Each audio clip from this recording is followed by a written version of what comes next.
Okay, this one is odd. Oopsie daisy doozy so far. Oopsie daisy doozy. Follow the light.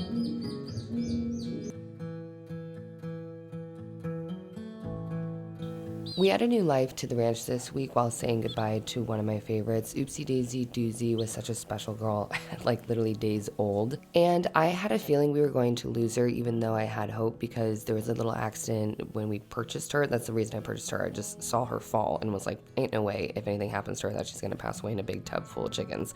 She's coming here and getting the life that she deserves for as long as she can. And even though it's just a couple of days that we had her, she deserves something special in her name, and she truly inspired me to name the flower garden the Odd Garden and replant it and actually like go after my own flower dreams.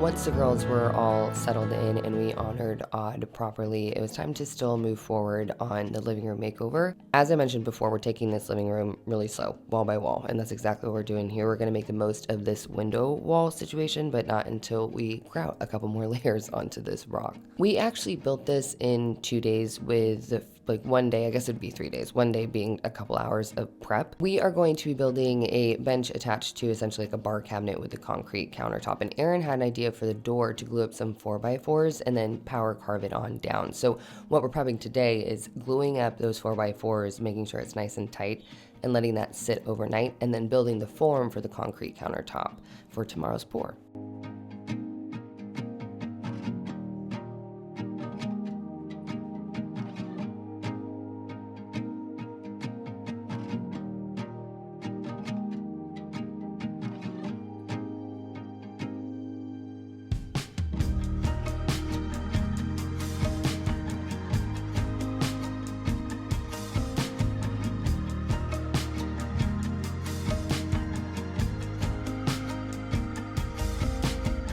With the countertop, we were going to be a little risky and go on the thinner side of things because it's just going to make it look a little bit more sleek with the chunky wood that's going to be the build. So we just cut down some scrap ply that we had on hand and threw that together with some screws and added the caulk again to seam it all up and let it dry completely overnight.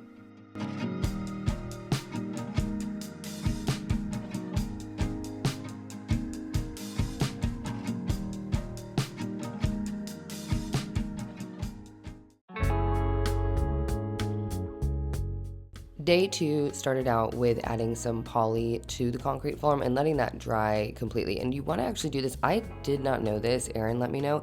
You want to do this so it seals the wood, so that way it doesn't suck all the moisture out of the form and crack the concrete which is in it, which explains why that's happened to me when I have done concrete counters in the past. It's nice to learn something new.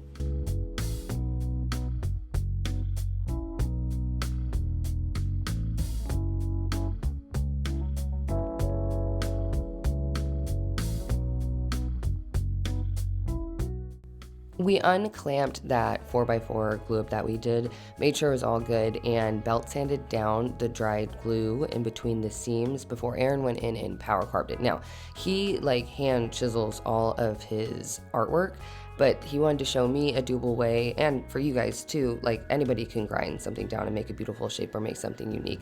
I do have to be honest though, like the tip to which he uses of the angle grinder, I forget, I think it's just called a power carver. It is so intimidating, I was not ready to touch it. Like if it just went flying and hit me, absolutely not. So I just let Aaron take it away and I burnt the rest of the wood for the build. Now the really cool thing about this is like you can totally freehand it and not put a circle on it like we did, not carve it how he did, and just have fun with it. But he put a circle in the middle of it and that's gonna stay the top, and he's gonna carve everything else down, which you'll see a pencil line popping up on the 4x4. That's where he knows to stop.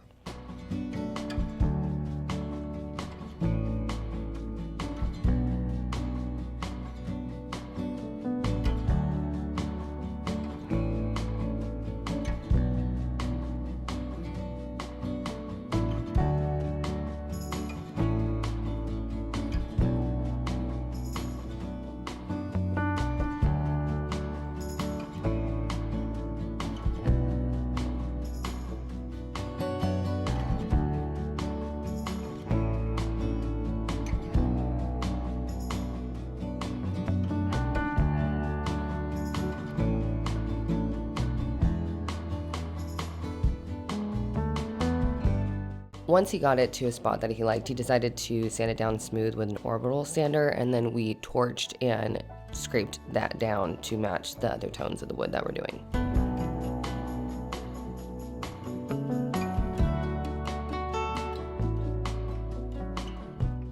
This is actually going to serve as the doors to the cabinet that we are about to build, but we were way too excited and had to see if it actually worked, gluing this up and torching it, and we both fell in love.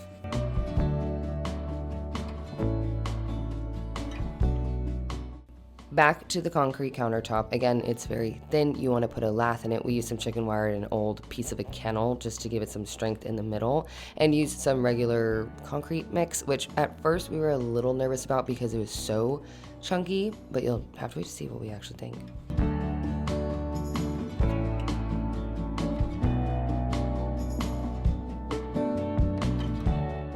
A little tip, once you pour a concrete form, you're gonna wanna vibrate that, whether that's taking a hammer and just hitting it a ton, taking the end of a Sawzall.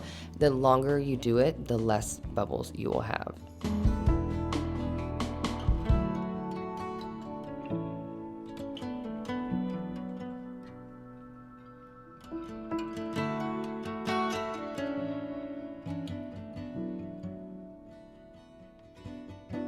I wanted to take a quick second to thank today's sponsor, Quince.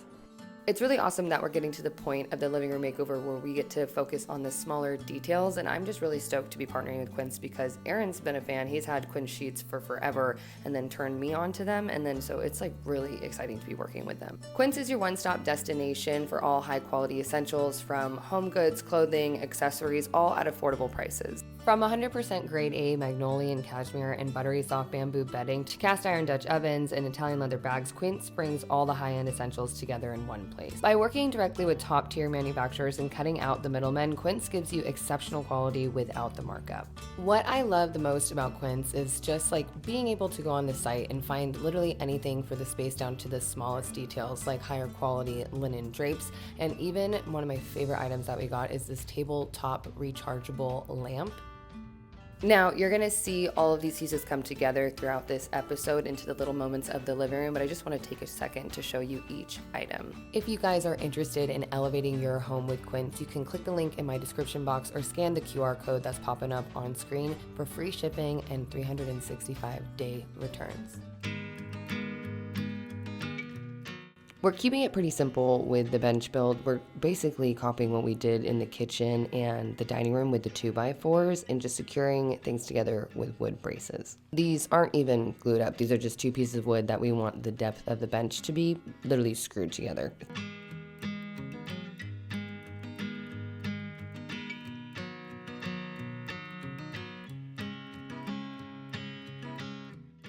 As far as the cabinet goes, again, I'm going to link that credenza and shelving video because it's being built the same. We just were deciding like what size of box we would like, which we already determined the depth and the length of it essentially with that countertop being the first thing we poured, and we were working around that. And I think our brains were just getting a little twisted, so we took a break and we went and unboxed the concrete countertop.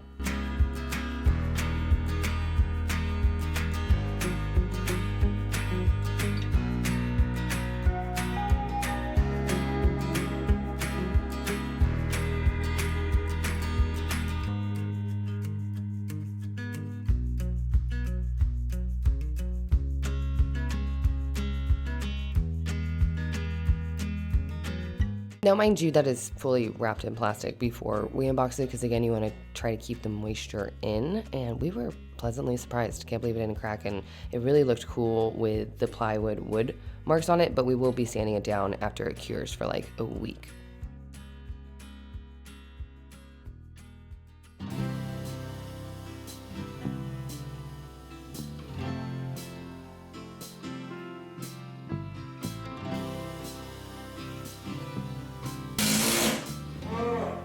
Now, when it comes to installing this, you want to hit every single stud, specifically for the bench and the ledger that we're putting in.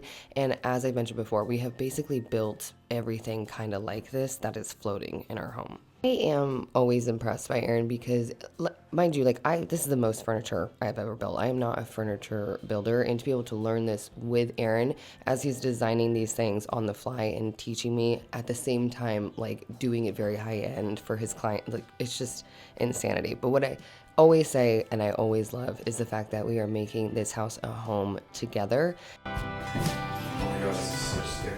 And something that he's mentioned too is he's never had like the opportunity to kind of just explore and do and make for himself. And so for him to come up with these new ideas and these angles and different designs and test it, on our budget renovation phase 1, it's just been such a blast. Did have to fix the cut at the end of the bench and then add a second ledger so the lip didn't fall forward onto the inside bottom of the bar cabinet for extra support. But outside of that, it was straight money installing it.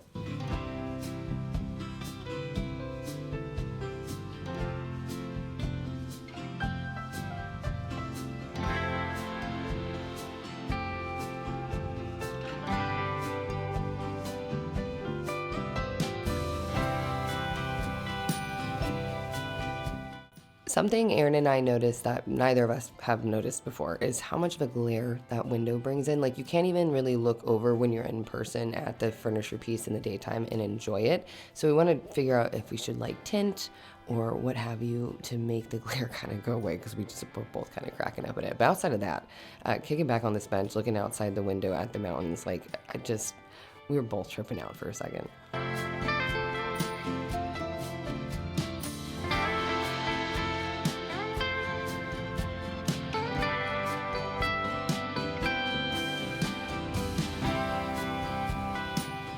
Maybe you guys can tell now that the concrete counter is kind of just rough place, that if that were a very thick concrete counter, it would just look a little more basic. This just makes it look a little bit more chic in our opinion. While I was editing this episode, actually, Aaron had the idea of adding 2 blackened steel knobs, which is going to tie in the blackened steel baseboards that we've been doing. So it's the same process, but I'm gonna just let him take it away and show you.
So good.